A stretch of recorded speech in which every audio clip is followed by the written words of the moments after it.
Om Swastiastu, perkenalkan saya Luludayanti, saya dari kelompok 2. Om Swastiastu, perkenalkan saya Niluh Widiawati dari kelompok 2. Om Swastiastu, perkenalkan nama saya Ketut Krisna Yoga dari kelompok 2. Di sini kami akan membahas 3 hal. Yang pertama yaitu konsep dan teori komunikasi informasi. Yang kedua pesan makna antara wadah dan isi. Dan yang ketiga yaitu masalah bahasa dalam komunikasi. Baik, di sini saya akan menjelaskan sedikit tentang konsep dan teori komunikasi dan informasi. Yang pertama yaitu konsep komunikasi. Jadi menurut Kamus Besar Bahasa Indonesia, konsep komunikasi adalah sebuah rancangan, ide, atau pengertian yang diabstrakkan dari peristiwa yang konkret, yaitu satu istilah dapat mengandung dua pengertian yang berbeda. Komunikasi adalah pengiriman dan penerimaan pesan atau berita antara dua orang atau lebih dengan cara yang tepat sehingga pesan yang dimaksud dapat dipahami. Jadi kesimpulannya, konsep komunikasi adalah sebuah rancangan atau ide yang disusun agar sebuah proses penyampaian pesan kepada orang lain dapat terorganisir dan bisa langsung memahami pesan tersebut, sehingga memberikan feedback yang baik. Nah, sedangkan informasi adalah unsur dasar dalam berkomunikasi. Tanpa adanya komunikasi, maka informasi yang ingin kita sampaikan tidak akan pernah diketahui orang lain, kecuali dengan media tertentu.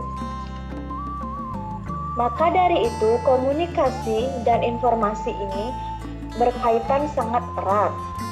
Namun tidak seluruhnya sepakat akan hal itu. Kenapa? Karena ada informasi yang tidak hanya kita dapatkan dengan berkomunikasi langsung dengan seseorang, melainkan dengan hal-hal yang baru seperti seseorang yang sedang membaca berita, surat kabar, atau majalah. Dari sanalah kita juga akan mendapatkan suatu informasi tanpa berkomunikasi langsung kepada seseorang. Ada pula yang menyampaikan dengan ilmu pengetahuan, kita dapat mengetahui informasi yang terkandung dalam sebuah buku ilmiah. Nah, kita lanjutkan untuk konsep informasi. Jadi konsep informasi menurut Fraser ada 3 buah variasi, yaitu 1. Penggunaan istilah informasi untuk menunjukkan fakta atau data yang dapat diperoleh selama tindakan komunikasi itu berlangsung. Misalnya, kita sedang berbincang-bincang dengan seseorang. Pada saat kita membaca surat kabar, mendengar radio, dan yang lainnya, pada saat itulah data dan fakta kita serap dan kita simpan, sehingga kita dapat mengingatnya. Dengan informasi fakta tersebut, atau memang benar-benar terjadi, kita informasikan lagi kepada seseorang ataupun di media sosial lainnya, sehingga informasi tersebut bisa diketahui juga oleh orang-orang lain. Yang kedua, penggunaan informasi untuk menunjukkan makna data. Jadi menurut pandangan ini, informasi berbeda dengan data, yaitu informasi adalah hasil proses atau hasil pengolahan data yang meliputi hasil gabungan, hasil analisa, hasil pengambilan kesimpulan. Contohnya, seorang dokter menginformasikan kepada pasiennya bahwa pasiennya tersebut mengidap penyakit jantung. Sedangkan data adalah lebih cenderung ke penjelasan singkat atau sebuah gagasan yang belum menjelaskan sebuah peristiwa atau hasil kegiatan. Contohnya, seorang dokter akan memvonis sebuah penyakit kepada pasiennya dengan melihat hasil pemeriksaan, tekanan darahnya, suhu tubuhnya, dan lain-lain. Maka hasil pemeriksaan tersebut merupakan sebuah data. Baik, sekarang kita beralih ke teori informasi. Teori informasi ini muncul setelah Shannon dan Warren Weaver ini membuat model yang dipublikasikan pada tahun 1949 melalui bukunya. Model yang dibuat mereka terkenal dengan nama model Shannon-Weaver. Salah satu ciri khas model ini adalah adanya unsur noise. Adanya faktor gangguan ini pada komunikasi memungkinkan lahirnya entropi. Entropi ini adalah situasi yang tidak pasti atau tidak teratur. Entropi inilah yang kemudian melahirkan konsep informasi. Menurut teori informasi, pengertian informasi sangat dekat dengan entropi dalam ilmu pasti, yaitu ukuran tinggi. Oleh sebab itu, informasi menurut teori informasi ini adalah jumlah ketidakpastian yang dapat diukur dengan mengurangkannya melalui pemakaian sejumlah alternatif pilihan yang tersedia. Teori komunikasi.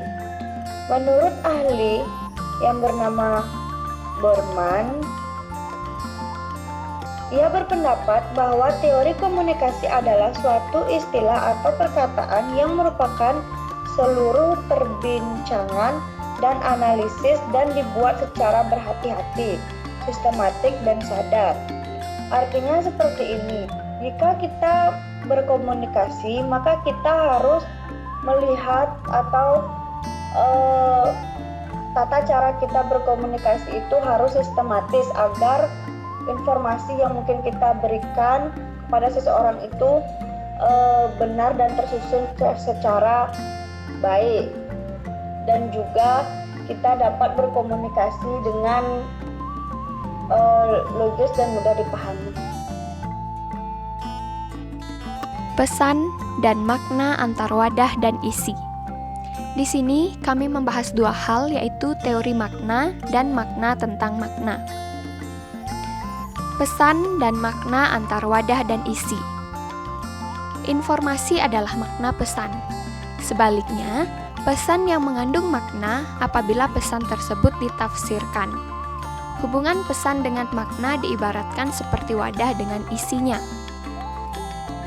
Seperti sebuah wadah kosong, wadah tersebut biasanya diisi apa saja sesuai orang yang akan memakainya. Tetapi, pengisian wadah tersebut harus sesuai dengan wadahnya. Seperti contoh kata berjalan, beda maknanya dengan berlari. Begitu juga halnya dengan sebuah pesan, tidak dapat dimaknai secara sembarangan, melainkan diberi makna dengan pantas atau benar. Di sini saya akan memaparkan beberapa contoh. Yang pertama yaitu ada tulisan belajar pangkal pandai. Itu merupakan sebuah pesan yang memiliki makna. Ketika kita rajin belajar, maka kita akan bisa pandai. Contoh yang kedua yaitu jika ada orang berteriak, "Tolong!" Pesan ini bermakna ada seseorang yang memerlukan bantuan. Contoh ketiga, ketika kita melakukan presentasi di depan kelas, teman-teman yang lain akan memberikan tepuk tangan. Makna dari pesan ini adalah teman-teman memberikan apresiasinya kepada kita ketika membawakan presentasi secara bagus.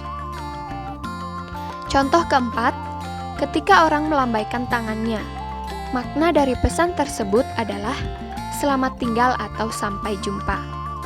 Nah, dari contoh-contoh tersebut bisa disebutkan bahwa pesan tidak selalu berbentuk kata-kata, melainkan pesan juga bisa berupa simbol atau isyarat. Pesan dapat dibagi menjadi 3, yaitu yang pertama pesan verbal. Pesan verbal merupakan komunikasi yang disampaikan memakai simbol atau isyarat. Yang kedua yaitu ada pesan nonverbal. Pesan nonverbal merupakan komunikasi yang disampaikan secara langsung atau face to face. Yang ketiga, pesan berupa media. Misalnya, ketika kita membawa buku-buku tebal, laptop, memakai jas alma mater, maka hal tersebut memiliki makna kita adalah seorang mahasiswa, di mana medianya itu adalah buku-buku tebal dan kita memakai jas alma mater. Maka maknanya kita adalah sebagai seorang mahasiswa. Yang selanjutnya yaitu makna tentang makna. Menurut Broadbeck tahun 1963, makna dapat dibagi menjadi 3, yaitu makna referensial, makna intensional, dan makna yang menunjukkan arti suatu istilah. Makna referensial yaitu makna suatu istilah mengenai objek, pikiran, atau konsep yang ditunjukkan oleh istilah itu. Contohnya, istilah kendaraan merujuk pada mobil, motor, atau sepeda yang memiliki arti sebuah atau sesuatu yang dapat dinaiki atau dikendarai seseorang dari satu tempat ke tempat lainnya. Yang kedua, ada makna intensional. Makna ini adalah suatu istilah atau lambang tergantung apa yang dimaksud oleh si pemakai dengan arti lambang tersebut. Ini merupakan makna yang disampaikan oleh tindakan mental individual tanpa dipengaruhi orang lain. Contohnya yaitu berpendapat mengenai rasa buah jeruk bali. Bagi orang A, jeruk bali itu manis. Dan bagi orang B, jeruk bali itu manis tetapi sedikit pahit. Nah, maka dari itu, makna yang muncul pun menjadi berbeda tanpa dipengaruhi oleh orang lain. Yang ketiga yaitu makna yang menunjukkan arti suatu istilah, yaitu suatu istilah yang dibutuhkan dengan konsep-konsep lainnya. Contohnya yaitu istilah perang dingin, tidak lagi dipakai setelah Blok Timur runtuh. Banyak istilah yang menjadi tidak berarti lagi ketika ditemukan kesalahan pada konsep lama. Selanjutnya yaitu teori makna. Di dalam teori makna ini ada disebutkan dengan teori segitiga makna. Teori ini dikemukakan oleh Peirce, dan teori ini muncul jika suatu simbol yang mengacu pada suatu objek mengenai pikiran seseorang. Teori segitiga ini juga dikemukakan oleh Orden dan Richard, yang menyatakan bahwa makna muncul ketika suatu simbol yang mengacu pada suatu objek mengenai pikiran seseorang. Sebetulnya, mekanisme pemikirannya sama dengan Peirce, sedangkan bedanya hanya terletak pada hubungan antara objek dengan simbol. Dari beberapa studi tentang makna dan teori makna, kemudian Leith John menyimpulkan bahwa makna tersebut terdapat 3 dimensi.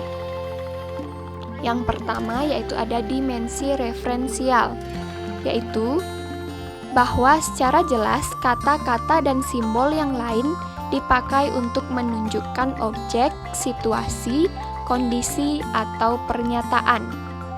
Yang kedua, ada dimensi eksperiential, yaitu makna adalah bagian terbesar dari suatu pengalaman objek. Dan yang ketiga yaitu ada dimensi purposive, yaitu tujuannya seseorang melakukan komunikasi atau bertatap muka adalah aspek penting dari makna. Jadi, hubungan antara segitiga makna dengan dimensi makna adalah dapat memperlihatkan bahwa pemakaian simbol itu didasarkan pengalaman atau pengetahuan pada objek yang dirujuk oleh simbol tersebut. Masalah bahasa dalam komunikasi. Yang pertama, saya akan menjelaskan tentang definisi bahasa. Dan yang kedua, keterbatasan pemakaian bahasa verbal. Dan yang ketiga, 4 hal yang harus dihindari dalam pemakaian bahasa. Jalaluddin Rahmat 1988 menjelaskan ada 2 cara untuk mendefinisikan bahasa. Yang pertama, definisi fungsional, yang melihat bahasa sebagai alat yang dimiliki bersama. Sosialisasi shared means, untuk mengungkapkan gagasan.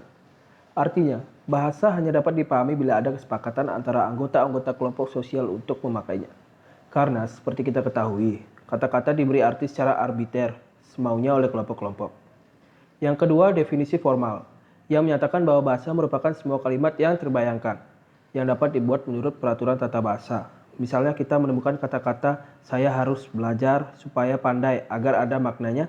Kata-kata itu kita susun menurut tata bahasa yang berlaku menjadi saya harus belajar supaya pandai.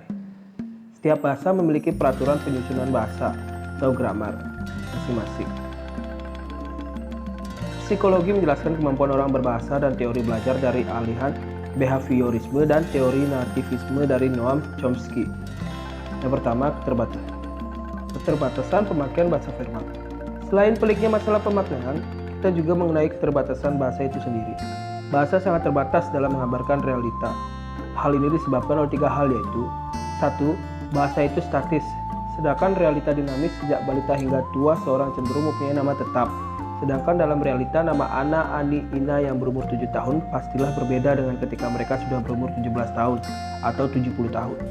Yang kedua, bahasa itu terbatas, sedangkan realita relatif tidak terbatas.